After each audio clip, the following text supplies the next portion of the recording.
even in Britain, that rally, I watched the whole thing 6 or 7 hours straight, right? And it was crosses everywhere. It was Christ everywhere.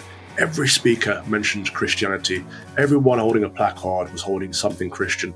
And of course, it's happening even more so over here, where people are proud of their faith, are confident in their faith. People up and down the country have been shocked by the masses of evil, whether it's Minnesota with the killing of children at mass, or the killing of Charlie Kirk, or the killing of the poor young blonde Ukrainian lady. People are seeing it so much that they are recognizing that there must be good too, and they're turning to the church, they're turning to Christ. Christianity is coming back massively.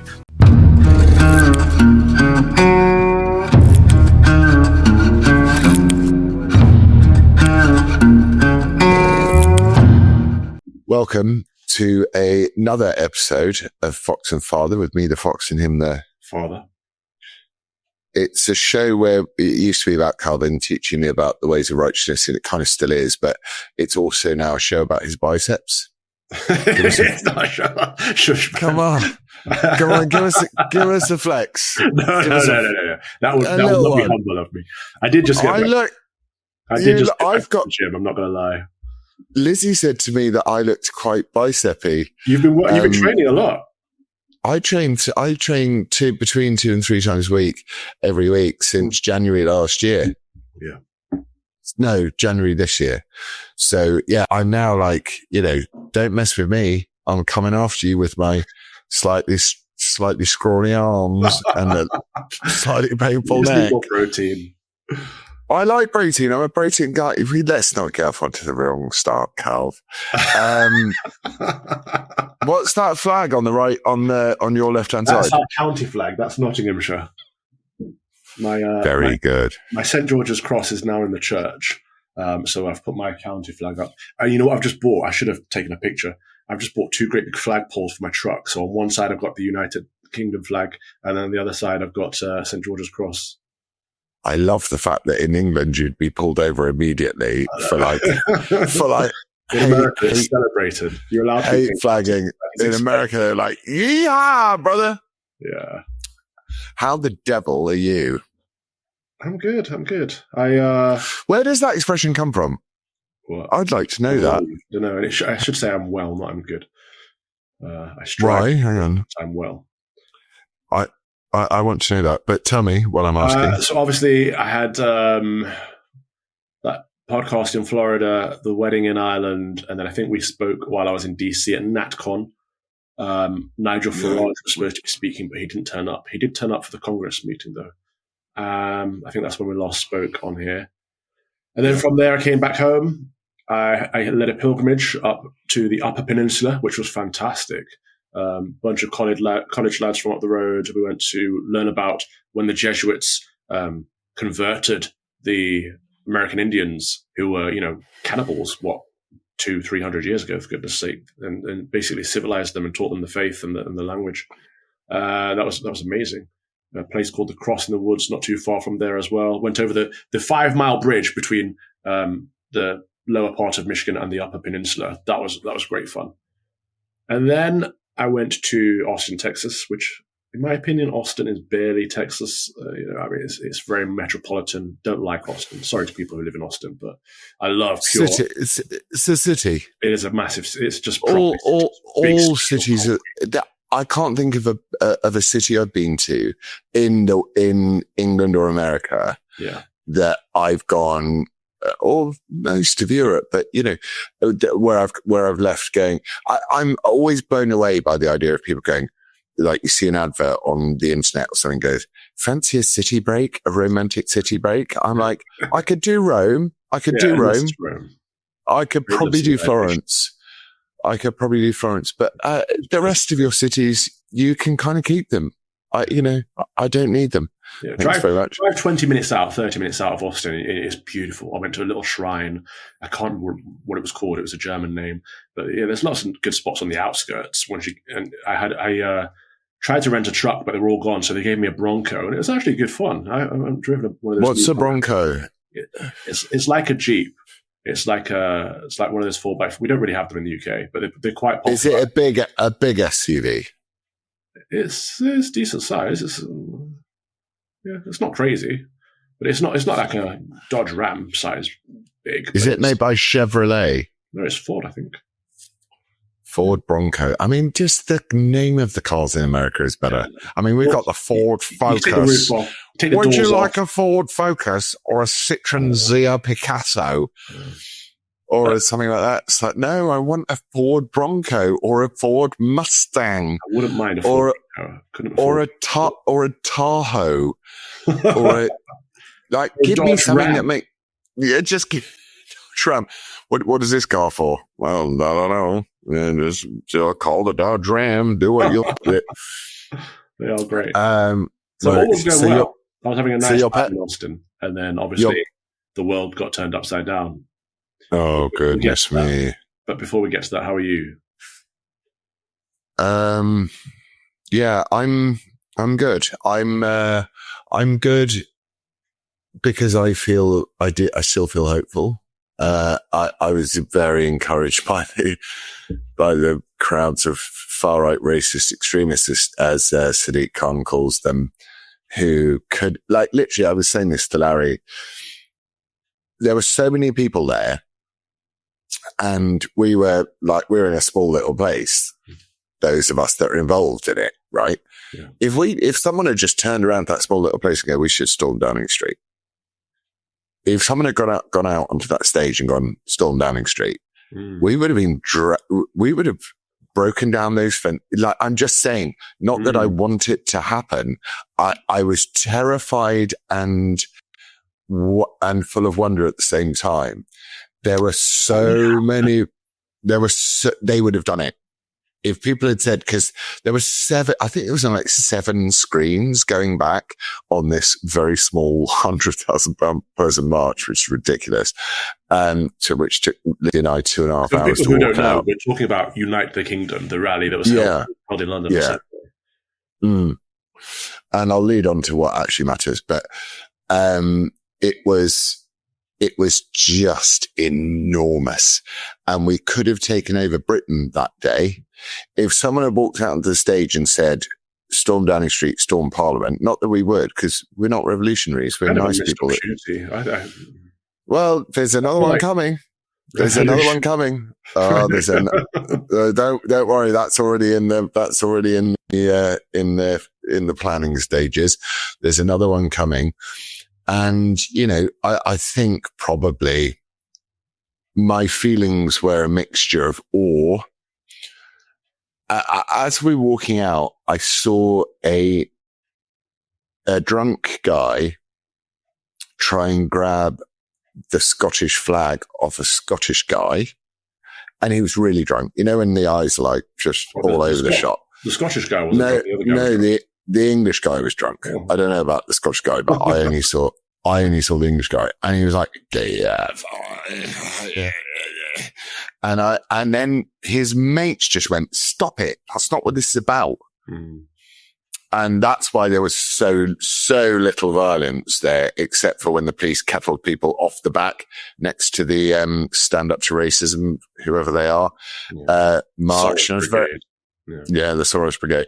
And, so I was awe-inspired by the numbers, and I was also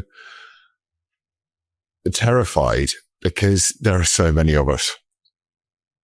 I was like, as I say, if someone had just said, right, let's do it today, let's do it. We could have taken over London, installed a new cabinet, got a new government. We could have done it all in a day. And they know it. And their sort of pathetic, feeble attempts to go, oh, you're all far right. And then I decided that I wasn't going to write a speech because, I've thought about it for so long. I thought I would be extemporaneous because, you've got to learn to be extemporaneous in life. You've got to teach the skill of public speaking, which I really should have as a trained actor. But I do have the skill of public speaking, but I have the skill of public speaking other people's words. So I just didn't write anything and I didn't say anything. And then you sent me a lovely text and said that I said it right. And I only wanted to speak for a half a minute. And then they said, no, you're going out early on. So, and there's a lot of Europeans there. So say a bit. And it was really good. But then I realized what it was about, and it was about free speech. And it took me back to, obviously the tragic events of last Wednesday, and it's just barely a week. It's not even a week. And I remember I just thought the whole world changed that day, really. In it, very much for the better and for the worse, as obviously big events are, and we can get into why we feel about that. I'm very interested to hear about how you feel about that. But I was sat with Eugene, and I think someone texted me and I saw it. I was like, what? No, this can't be real, was my original thought. And then it obviously is real. And I was sort of talking to Eugene, and Eugene knew that lots of this stuff, he knew about Charlie Kirk a lot, and he knew about all that sort of stuff. And it was just we prayed like you couldn't believe. And I had this terrible sense of foreboding, from the whole experience, because I think a line was crossed. I mean, I don't really know. I don't really want to say anything because I don't really feel like it's my job to, in a way. Tell us about you. Yeah. So obviously we all heard what had happened, that he'd been shot, and we saw the footage. Unfortunately, in this day and age, everything is recorded. And there's too much of that, by the way. There's too much fascination with that kind of dots. I said the same thing in the Minnesota shooting. Like, we can acknowledge something bad's happened without looking into the detail of it constantly and in too much fascination. But the moment it happened, I was just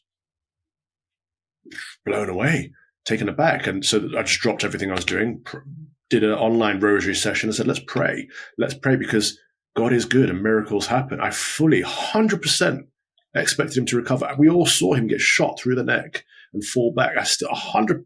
The biggest shock to me is genuinely not that he got shot, but that he didn't get healed. I 100% thought he would be healed. I thought there'd be a miracle. I thought we'd witness another miracle, and that's what I'm still trying to get over. That was baffling to me that didn't happen. But God turns all bad situations to good. He works through all situations.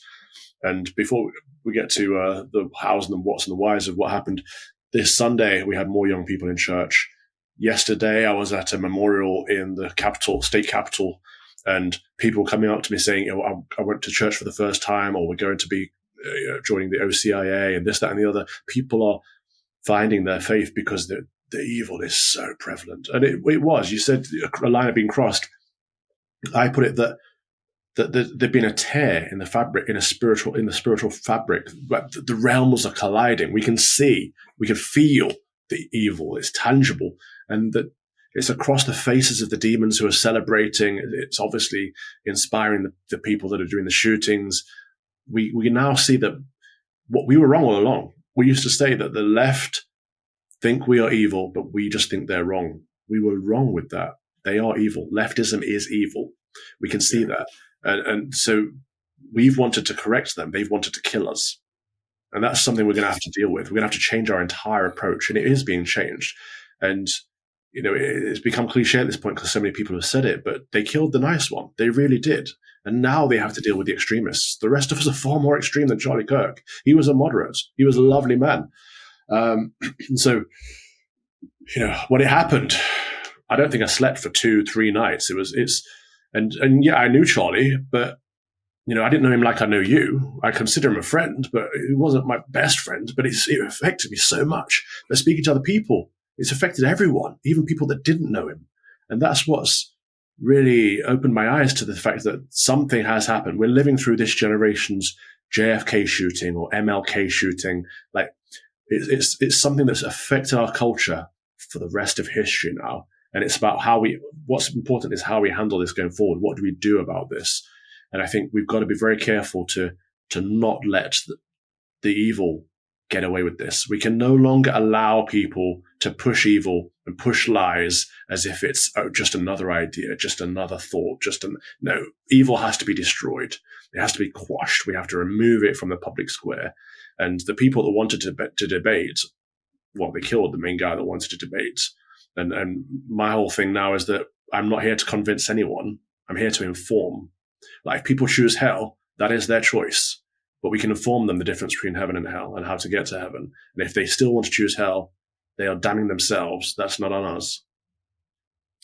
How do you think, do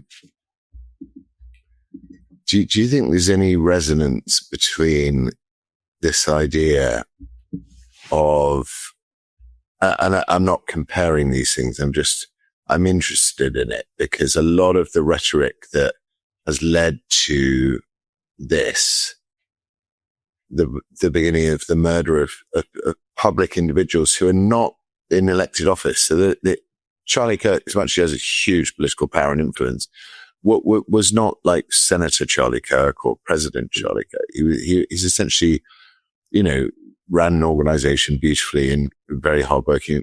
He was an influencer. That's not the wrong word to use, of the very highest order. The fact that the Rubicon for me is crossed because it's now okay to kill people, not only who run countries, but people who support people who run countries. Or it's not okay to kill it's not just okay to kill the leader of a political movement, which they've tried to do. It's now okay to kill anyone who tries to support that person. It's not even about politics. It's about realities. Yeah. And so we've allowed this plurality of realities for so long. Again, saying whatever people do in the four walls of their own home, they're not hurting anybody. They absolutely are. Of course, they're harming themselves with the sin they're staining their soul with, but they're also harming the rest of society, because these people, they live in their own reality. And when we don't submit to their reality, they have to remove us. They have to delete us, because otherwise it affects their cognitive dissonance. And so we have to help these people by saying, no, this is not true. You, as a man, cannot become a woman. Fact. As a woman, you should not be killing your offspring. Fact. We've got to push all of this evil away. And actually, I think it's the mainstream media, the lefty legacy media is complicit in all of this. I saw the Kirk Foundation, Erica Kirk, is going to start suing people who are labeling Charlie a Nazi and stuff like that. And I thought, this is great, but they also at the same time, it's going to be very difficult.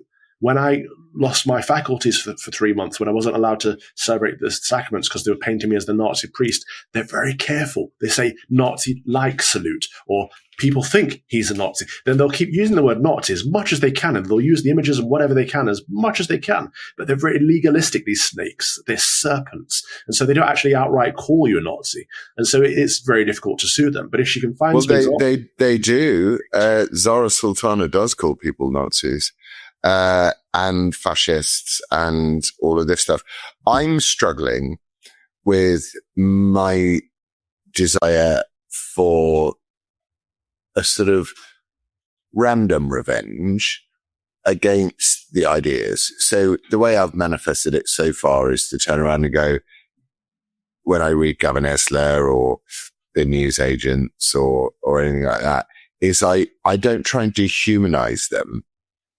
I try and make them appear like really boring extras in a crap film. That's what that's where I have to put my anger.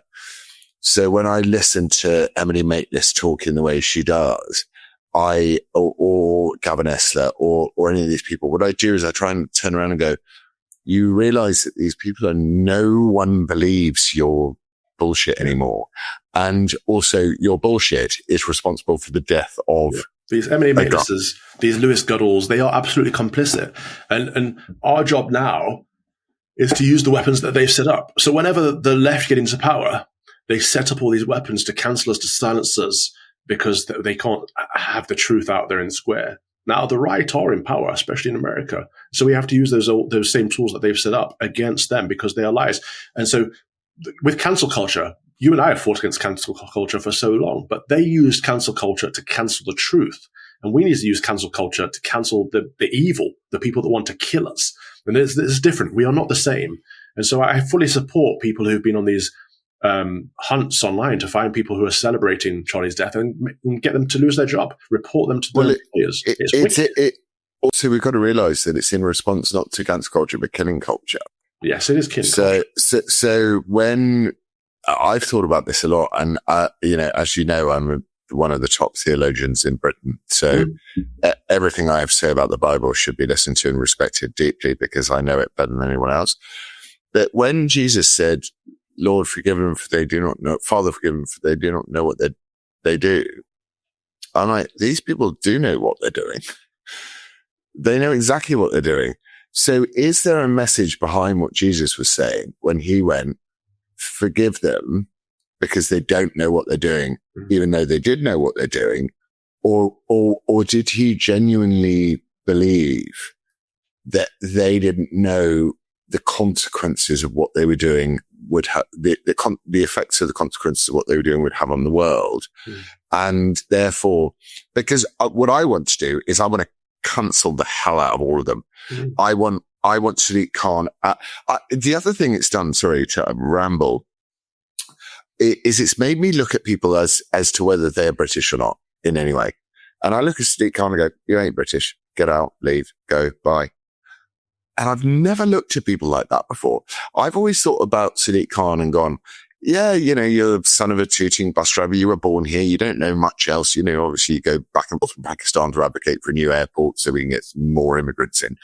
And your interests are based in Pakistan, but you were born in Britain. So it's very difficult for me to turn around and say, you're not British. Now, I think, Sadiq Khan, you're not British. Hamza Yusuf, you're not British. Go home. Shabina Mahmood, go home. Leave us British people to be British and go and mend your own hellhole Islamic countries. Sure. Go and mend them. That's how I feel. Right, but that's a tangent. There are 2 points to what you just said. So forgiveness, absolutely, we should forgive and we should try to forgive. But forgiveness doesn't remove consequences. There has to be contrition. There has to be penance before absolution, even from God. And so, yes, if people have wronged us, they should still face the consequences. And we forgive them so we don't harbor that ill on our soul as well as theirs. But also the anger. We have a right to be angry. It's righteous indignation, but we have to channel that anger to good. And so part of that is making sure that this kind of thing can never happen again, which means that all the people that are pushing the narrative of anyone that's right of Genghis Khan anyone that's right of Karl Marx is a fascist, Nazi. We've got to stop them from doing that because these people are brainwashing the vulnerable and the mentally ill into thinking, oh my gosh, if they're fascists and they're the next Hitler, sure, if Hitler's going to rise, we need to kill him, right? This is the thought process that's going on with people that are shooting kids and shooting good Christian fathers and husbands. And this is what is working through that. So we need to use our anger to shut them down. And of course, we have to pray. We have to offer it up because it is suffering and it is a hardship. And whenever we go through a hardship or suffering, we offer it up. And so we've got to try and do that too. So we can't just be angry. We can't just be political. We've also got to pray more. Yeah, I do think that prayer is actually the most powerful tool in this situation because I don't really know. I know that I'm a fallen, objectionable, much less graceful person than 90% of other people out in the world. So I'm aware of that. But I'm also aware of the fact that there's an existential crisis facing my country, which I love. And, I love it. And it can't be stopped unless we face the reality and the facts of what is taking place in our country. It's facing the world. We saw the response to George Floyd when one of the people that the left supported was killed. They rioted. They set cars on fire. They tried to destroy their environment.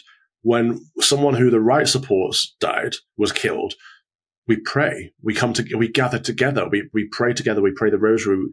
We offer it up to the Lord. We are not the same, and we've got to realize that. And we've got to, if there's 25%, I think it was 25% of people, not support, but 25% of people were celebrating Charlie's death. That's 25% of people that we need to lead to the light, right? That's 25% of people we need to lead away from darkness. Because you're right. You are more objectionable than some people. So am I. I'm far more objectionable than Charlie Kirk. Like I say, he was a nice guy. He was a good guy. He was far nicer than I am. But the problem is now we are all Charlie Kirk. So we're all targets. I did a college gig while I was in Austin. I went to a college to speak to students like, we can't let this put us off. I've got 2 turning point speaking engagements lined up that were lined up before all of this. And I'm still going to go ahead on these campuses. We've still got to speak to young people. We've still got to expose them to the truth and highlight the light, because otherwise we leave them to the darkness, which is what we've been doing. But we've also got to realize that we are all Charlie Kirk. Every single one of us that stands up for the truth of the Christian faith and good old-fashioned conservative principles of family, faith, and freedom. We are all him. And so we have to take out the enemy. And I don't mean in a violent way. I mean, we have to take them out in their argument. We have to shut down their lies, and we have to remove them from office, from the public square. We cannot have these monsters perpetuating evil. But you see how the free speech argument kicks in and creates a problem there, yeah? I don't care about that. I care about the point of free speech is to spread the gospel. There is objective good and evil in this world. And I fought for free speech for a long time now so that we can proclaim the gospel. But I am avidly against evil. And if that means that we have to embrace the cancel culture that the left has been using for so long, albeit great, because we're shutting down evil. Maybe the... You know, I'm fascinated by true crime, and I'm interested in it. And I'm also interested in the fact that the policemen or women or investigators or whatever they always want to know the motive. They're fascinated by motive. So they can have someone with DNA evidence over the defiled child or whatever it is that it is in the true crime story you're listening to. But really what they want to get to is why you did it. Right. And in this circumstance, especially with the stabbing of the Ukrainian refugee, it was Irina Zarutska. Is that her name? It was senseless. Well, he said, I got that white girl. It was clearly I got the white girl. And if you look at my Twitter feed, there's quite an interesting, there's a girl who sits there and goes, I'm really interested as to why it's like really why everyone can celebrate being black, but you can't celebrate being white. And part of me was like, oh, yippee, a black girl is saying this. But the other part of me is like, I really don't want to fall into the trap. And I do think it's a trap of playing their game. And, you know, the language you're using, which I completely agree with, by the way. So it's not a criticism. You're right. It is a motive. So it's not black versus white. It's not right versus left. It's good versus evil. And that to keep that moral compass is from the scriptures. It's from the faith. That's what we use. So in order to have a concept of good and evil, you have to have a doctrinal. Yes, we've got to move away from the abstract of all ideas are equal, all gods are equal, all faiths are equal. We had the Vice President of the United States on the Charlie Kirk show preaching. He read the Nicene Creed, right? This is what we need. We need our leaders to embrace that we are Christian nations with Christian values, Christian moralities. Like, this is what Ant Middleton won my vote during the rally, because this is exactly what we said: Christian principles, Christian values. This is a Christian country. Whether you're Christian or not, you know that when you come to this country. That is what we need. We need to signpost our morality, and anything outside of that, we have to disregard it. Yeah. I'm really that the part of me that was filled and is still filled with a horrible sense of foreboding is that I feel like we're being walked into something which we're not A, wanting to be involved in, and B, capable of dealing with. These are the people that burn down cities, murder people, and they want them dead. They'd like to drag me out of my house, I'm sure, on many occasions, and have me killed, and you the same. Yeah, but we've been letting them get away with it because we're too tolerant. We've got to stop being tolerant. I think one of the things we should focus on, for example, here in America, is banning trans gun rights. So if you are identifying as trans, you clearly have a mental disorder. Therefore, you should not be allowed a gun. You're not safe to have a gun. That's fair, I would say. The Second Amendment means that every American has the right to have a gun. But if you're clearly deranged to the point of you'd think that as a man you are a woman, that rules you out. I think we've got to. Again, that is political, right? So we know, because we have still maintained a grasp of reality and truth, that, a man can't become a woman, and we know that. So transgenderism is a mental disorder, and as Michael Knowles says all the time, it needs to be utterly eradicated. Yes. And he uses his word eradicated. So when I think of Dan Hodges or, a left-wing journalist responding to that rhetoric, I kind of go, okay, well, what does eradicated mean? What does that mean? What are you trying to say? Are you trying to say that we have to, what I want to hear is I want to hear someone turning around and saying, we eradicate anti-truth. We eradicate that just to save us. In the same way as when I was speaking to this Muslim guy who now won't speak to me anymore, who came up with this idea of saying, before you attack the Quran, you must attack the Hadith, because the Hadith are all contradictory. They contradict each other. What I don't want to do is fall into this idea that we just need to get rid. And I will confess to this. I have this very strong desire.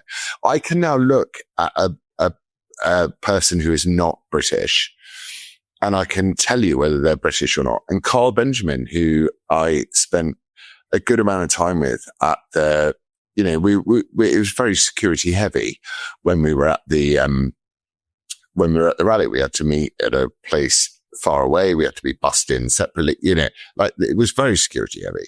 And Carl said to me, cause I was having a go about Steve Laws, who, Carl's a philosopher. So he's interested in Steve Laws' ideas, whether he agrees with them or not, which he doesn't, I don't think.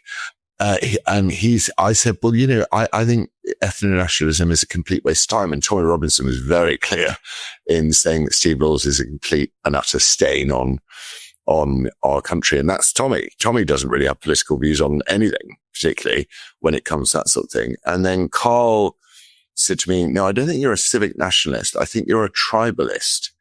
And you are very happy to have anyone in your tribe who subscribes to the values of that tribe. Do you know what I mean? So, and I agree with it. And so when someone turns around and goes, you're bed wench, and it's always black people that do it.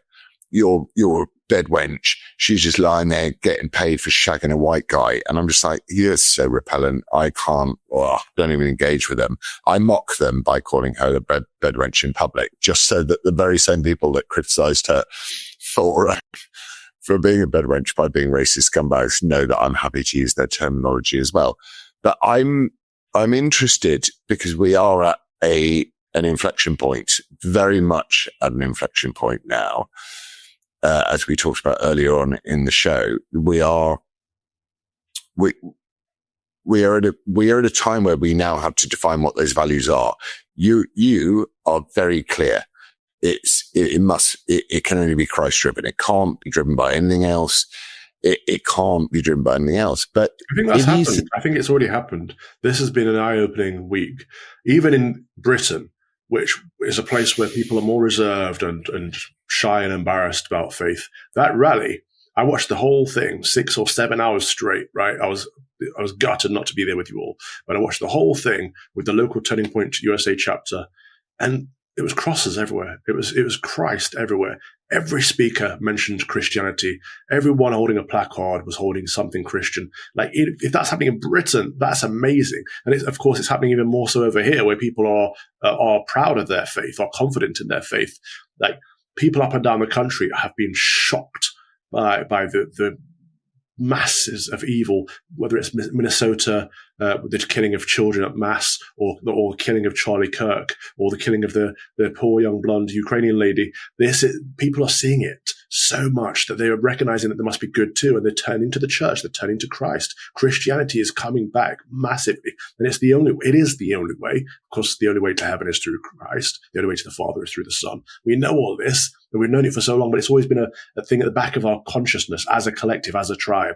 But now it's kind of like there are other tribes wanting to destroy our tribe. And so we have to reclaim what is ours, and that is the Christian faith. It is Christendom. Did you just say reclaim? Not on purpose. Did I tell you about my lunch with Ben Habib? No, you didn't. I thought he did great, by the way. I think it's impressive that he was there. He gave a great speech. I said to him afterwards, I wouldn't have used the W word, but I appreciate why he did. And he connected with the people in a way that. Did you notice that I didn't swear? I did. Well done. And that was only because of you, by the way. Because I used to write all my speeches down and stand there reading like this, and now I do it extempore, and now I'm getting confident at it. And I think you're doing the same. It's good to go that way, to move away. Well, we're learning, and I'd listened to Victor Davis Hanson the night before, and he had talked about the 4 horsemen of the progressive apocalypse. God, I managed to say that without stuttering. Wow. And he said that the climate DEI, demographic suicide by mass import and mass immigration. He said they're the 4 horses of the progressive apocalypse. And he said, if you don't face those down, it's game over. Then your children will be fighting in the streets for it. And so do you think that the response to the brutal and totally senseless massacre of assassination, of Charlie Kirk is indicative of the fact that we all now have to take up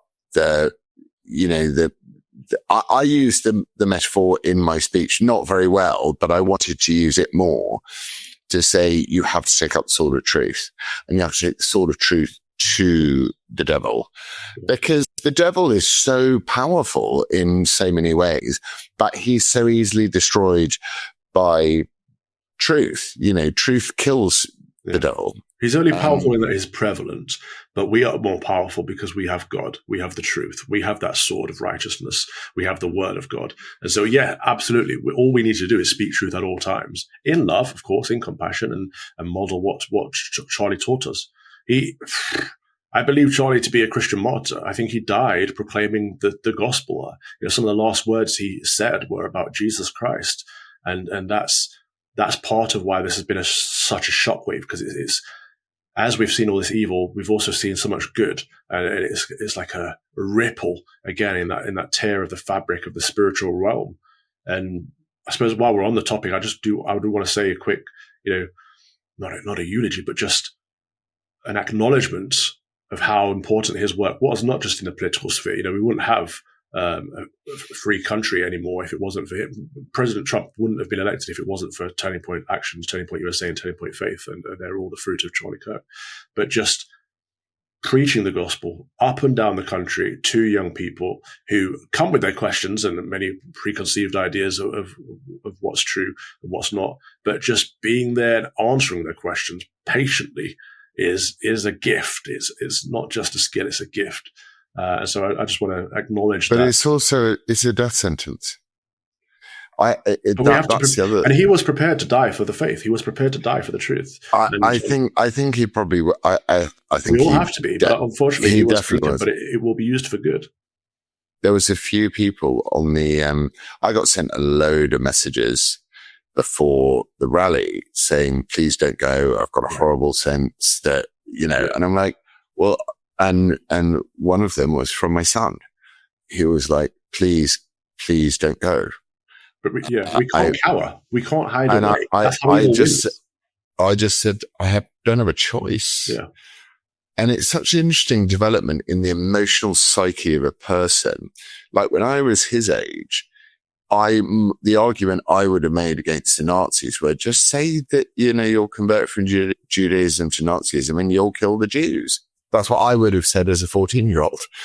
But as a 47-year-old, and actually for much longer than that, I would go, well, some things are worth dying for, actually.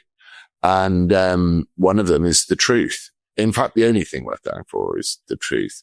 I just don't, it's not going to happen. So I'm talking hypothetical bollocks. But what I don't want to do is leftists create but what ifs. That's what they love. It's their favorite thing in the world. But what if? And then they present you with some weird hypothetical that you know the answer to, but you struggle to actually come up with the answer to, because it's so irrational and stupid. What I don't want to do is end up becoming the thing that I loathe. And I want to be of good service to God. But I was sitting there last night doing my treat to Emily Maitlis, and I was watching it in silent because, I love watching people in silent because I like watching their facial expressions. And there were subtitles so I could see what she was saying. And I was going, you're vile. You're just vile. What you're saying is vile. And I was consumed with a sense of, how do I belittle you? How do I belittle Bob Vyland? Not you as a person, but your ideas. What I do is I sort of make up these stories, which is like someone has to shag Emily Maitlis and someone has to deal with the fact that Bob Vyland's penis is that big. That's the way I cope with it, rather than going, go and get them. Go and get these people. They're the ones that are tearing up. You can take a step back from the ad hominem and go straight to the idea. Why is her ideal wrong? Because it's evil. These small attacks are common. Obviously, much less important than the big attacks I've just witnessed. Calvo, yes. What's coming? They're common. These attacks. No. What is coming? What's coming? Yeah. What do you mean? What's coming? What's your prediction of what's going to happen in the next few weeks and months? Christian revival.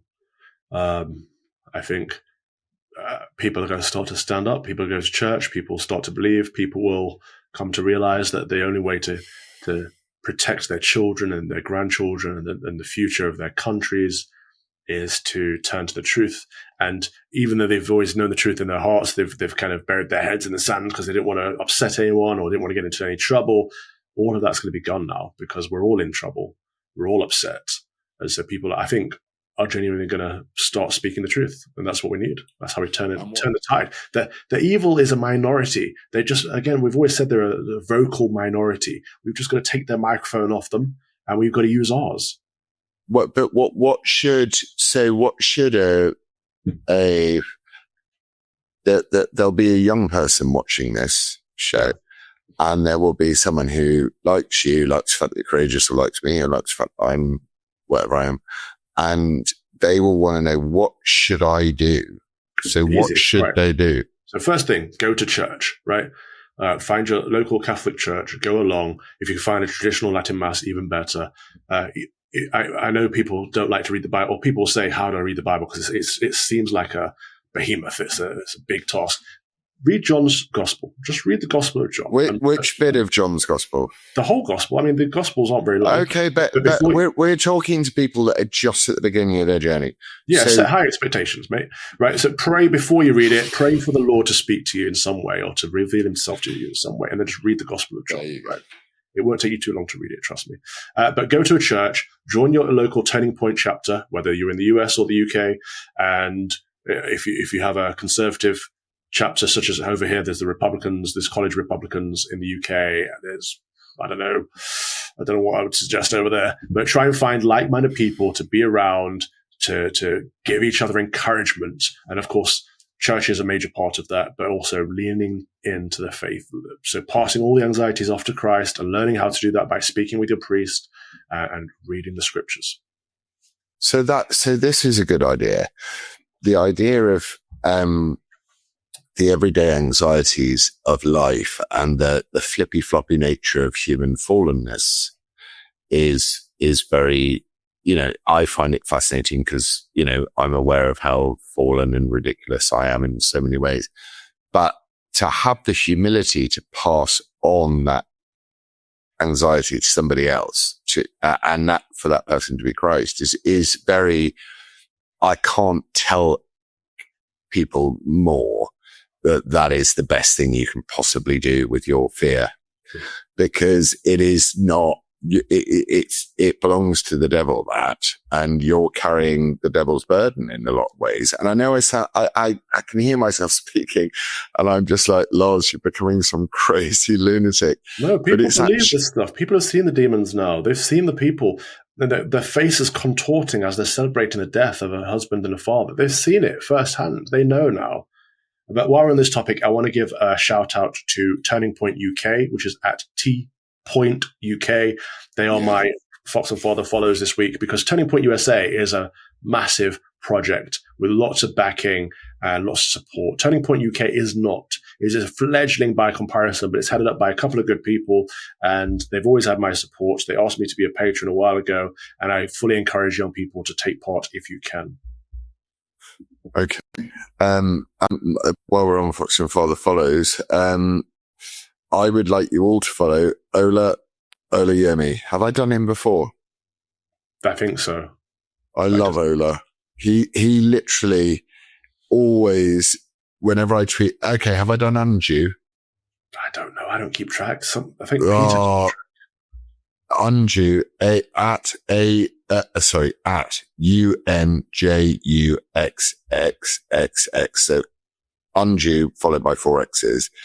Who came and gave us our wedding present at the rally.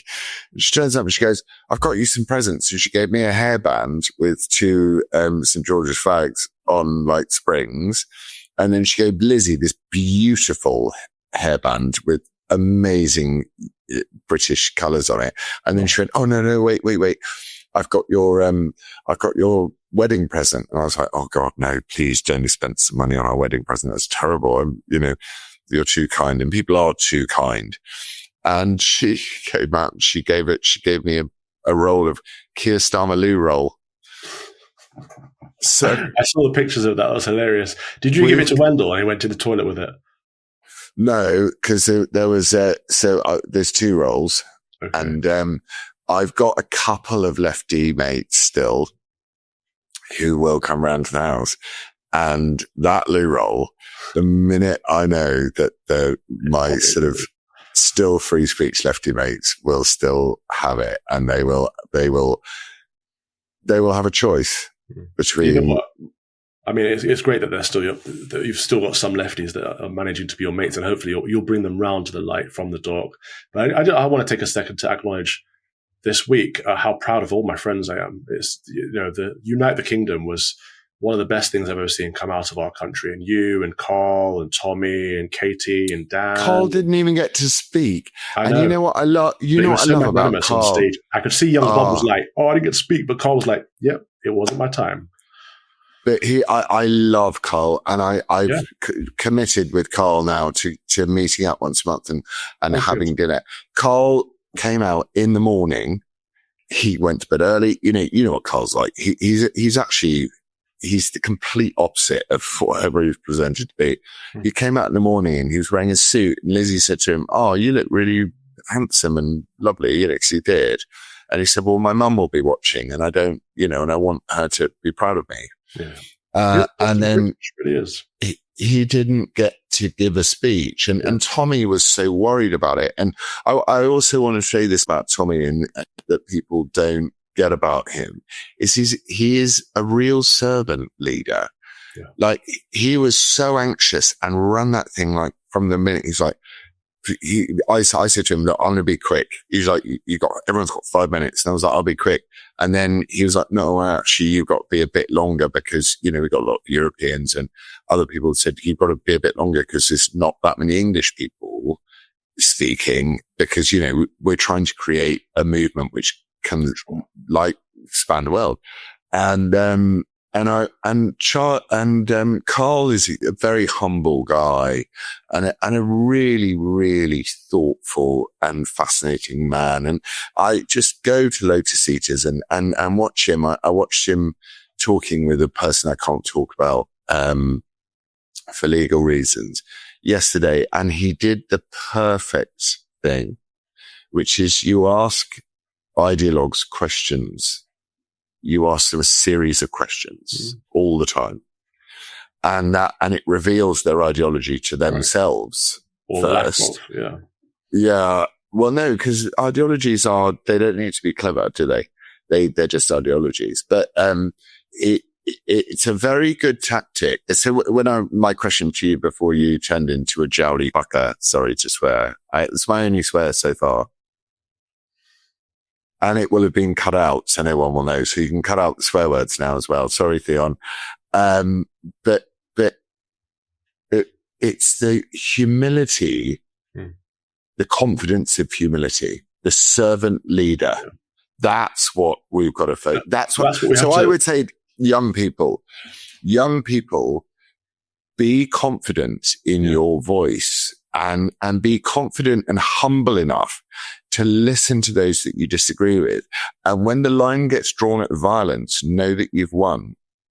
This is what I was saying before you went off on your latest tangent, but it was a good tangent, so I'll give you that. Proud of all of you, because it was amazing. But I'm proud of Charlie too, and I do consider him a friend. I was going to read some of his messages, but my phone's died, so that's a reason not to. But what I will say is, after his last trip to the UK, he sent me a message saying, you were absolutely right in this, in that people are focused on woke, but Islam is the biggest threat out there. There's a pincer movement and people need to wake up to it because it's a Christian country and it's being crushed from both sides. And you'll notice he started speaking more and more in Islam towards the end, and even right towards the end on Israel, actually. But he was right. And he noticed it, and we all have started to notice it now. That rally shows me that people are awake to, it's not just about politics, it's about faith, it's not just about culture, it's about spirituality. It's about who we are as a people, what we are as people, who we are and what we believe. And I was so proud to see that, they weren't, that first rally, you remember it was full of Israeli flags. And one of my comments during the leadership team meeting, whatever, was, this is about Britain. St. George, St. Andrew, bring the Union flag, but it's not about other countries. And so that was fixed. That was resolved. In fact, I saw people tearing up a Palestine flag at one point. I was like, exactly. The Maoris did it. And also, I don't like the hacker thing. Was it hacker, whatever? I think that was cringe, but his speech was solid. He was very solid. So yeah, just you see what he's trying to do is he's trying to say within each of us is a genuine identity. And that identity is unimpeachable. It's flexible, but it's not impeachable. So I was okay with the hacker thing. What I do want to give you credit for, and our audience should know this, is I once phoned up Calvin and said, we should do a podcast, you and me. What should we call it? And you went, Fox and Father. And I was like, that's a really good idea. And then when we met up with all the guys to plan the first rally, someone was like, what should we call it? And you went, United Kingdom. So all of this stuff, Calvin came up with a nomenclature, whatever it's called, for all of it. Right. We need to answer some questions. I take a lot of heat sometimes for not having been there, and I wish I could have been there. I would have been there if I could. But that is one of my two contributions, the name. But also my other contribution was, at the start, these rallies were using a lot of terminology of Judeo-Christian. And my big thing was, even with the Jewish backers in the room at the time, my big thing was, no, this is a Christian nation, which is what makes it safe for people of other faiths, but it's an explicitly Christian nation. And, just going forward, that's always been it has to be. We're dead without it. Right. We got to go to some questions. Oh God, there's loads of them. Okay. Right. Well, maybe we just come out with short answers rather than picking the best ones. Can you do that? How should Christians respond to people celebrating Charlie Kirk's death? From Mark E. Shame them. shame them, embarrass them, shun them, let them know it's not okay. Don't shy away. Don't be afraid of them, and don't let them get on with it, but let them know, no, that is wicked. That's wrong. Okay, I would say ignore them and forgive them. Is Kirk's assassination proof that free speech is now life-threatening in the West? From Sarah Jane. Disrupting the false narrative of leftism is life-threatening, yes, but we have to embrace that. We have to be willing to die for the truth, who is Jesus Christ. I would agree with her that we've always had targets on our backs, but now we have targets on our fronts, and that's not good. Okay, UK Voice 94. Does this martyrdom strengthen or weaken the Conservative cause? Strengthen. Massively strengthens it. Yeah. Okay. So on to Unite the Kingdom rally. Was the rally proof the political tide is turning from Team Mike? The tide is turning, absolutely, in the country. And you'll see all the commentators on lefty rags and legacy media saying, oh, coloured people are scared to walk down the street now, and lies like that when it was the most diverse bunch of British people ever. It was fantastic. It was good. And people are sick. It wasn't that diverse. I'm not going to shill that bollocks. It wasn't massively diverse. There were a lot of black and brown people there, but the overwhelming majority of people there. It was diverse. There were Scotchmen there. There were Englishmen there. But I'm saying it wasn't like, it didn't look like an advert for the NHS, put it that way. Good, as it shouldn't. It shouldn't. Yeah, I agree with you. Okay, this is a good question. Why are calls for pride in your own nation labelled far right? Emma for England. I want to talk about this. If you look at the video, which is in my Twitter feed, of this really smart woman who happens to be mixed race or black or whatever, she's just telling why is it okay to talk about blackness being amazing and whiteness being terrible? She's like, why can't white people say it? It's like stupid. It's such a stupid idea. Anyway, what do you think? Either everyone can or no one can.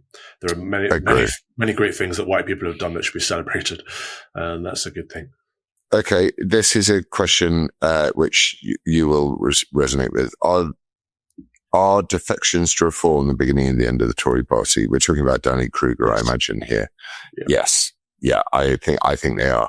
I think, I had a message from a very prominent person yesterday who said at any other time, in any other moment, Kemi would be, ready to build something quite wonderful, but she just missed the boat. Well, she should have been there at Unite the Kingdom. Yeah, exactly. Just turn up. Despite none of the support, will anything actually change in UK politics? As nothing ever does, from Ruth Beck 76. I would say yes, because now that rally and those numbers are so large, we will be the people that find the policy mandate of the next Reform Party, the government, which has already been decided. And the point of there are no talented people in Reform, literally none. They're not talented. They're not ready for government. And if they were put in charge of anything, I'd run a mile. So us lot who actually got on with it and thought about it for a while, we can dictate their policy platform. Do you disagree? I think there are a couple of talented people, but generally speaking, it's a kind of an empty vessel. There are a couple. I'm sorry, I am being rude. There are a couple of talented people, but I'm just sort of trying to get through the answer quickly. I think it is a given that they will be the next party of power. But there are, obviously, you've got Reclaim and part of UKIP still, smaller parties on the outside. But I think Rupert Lowe and Ben Habib are going to get far bigger by the next election, and so they'll have a lot more influence. And hopefully, Rupert Lowe wants to join the Conservative Party. That's now screwed because Danny Kruger's just left it. So and whether you like Danny Kruger or not, he is a strong Christian voice. And I've always prayed that he gets courage, but he's solid in his principles. I did watch his speech yesterday and I thought no, not that one. The one where he joined Reform, and it sounded much more like a Conservative Party leadership bid than it did a great joy at joining Reform. Any of the old lot, it's going to take them a lot to shake that stuff. It really is. Okay. Trump visit. We haven't really talked about it, so let's not do questions. Trump is going over. I just tweeted right now. He needs to depose King Charles III, prorogue Parliament, and restore the British Empire. There we go. All right. And that, ladies and gentlemen, was Fox and Father. Let's say a prayer. Yeah. O God, who didst give Saint Cornelius and Saint Cyprian to thy people as diligent shepherds and valiant martyrs, grant that through their intercession we may be strengthened in faith and constancy, and spend ourselves without reserve for the unity of the Church, through Jesus Christ, thy Son, our Lord, who liveth and reigneth with thee in the unity of the Holy Spirit, ever one God, world without end. Amen. Amen. Well, my brother, it's been a very far right joy to speak to you. Hey, we're all far right now. By the way, if people want to see, I gave a small memorial sermon to Charlie Kirk. It's on my YouTube channel, which is at Common Sense Crusade. You can watch just the sermon if you don't want to watch the whole mess. Oh, I'll watch that tonight while I'm lying in bed with Lizzie listening to. I find my do you have final separate headphones on, or do you have speakers? No, I've got a real, and I don't know where this comes from, and I've not really looked into it in myself, but I've got this real problem with listening to Charlie Kirk now. It just at the moment, there will come a time when I want to go back and listen to him, but she's listening to him all day, every day, and I really struggle with it because it feels like it's still alive, and I'm just very sad about the whole, abhorrent tragedy. Anyway, I love you. And I'm looking forward to speaking to you next week. And thank you guys for watching. Oh, the gold company that sponsored us, I just found the gold coins. Ah, yeah. Where were they? So they came back from the office because obviously the office got packed up and moved over here. And I was just digging around and I found the gold coins. Good. I'm glad. So go and get gold, whether they sponsor us or not. And also the gold company, whether you do sponsor us, we're very happy to return the gold coins. No, they gave them to us. You were very late, being erratic as you often are. They gave them those gold coins to us. Oh, great. Well, I'm going to hang on to them for the apocalypse because it might just buy a glass of water at the end of the world. Yeah. All right. Well, thank you all for watching. God bless you. Go to church, pray, hand it over to the Lord. And if you're in Grand Rapids, West Michigan, come to St. Paul's, 10 a.m. every Sunday. Amen. See you, bro.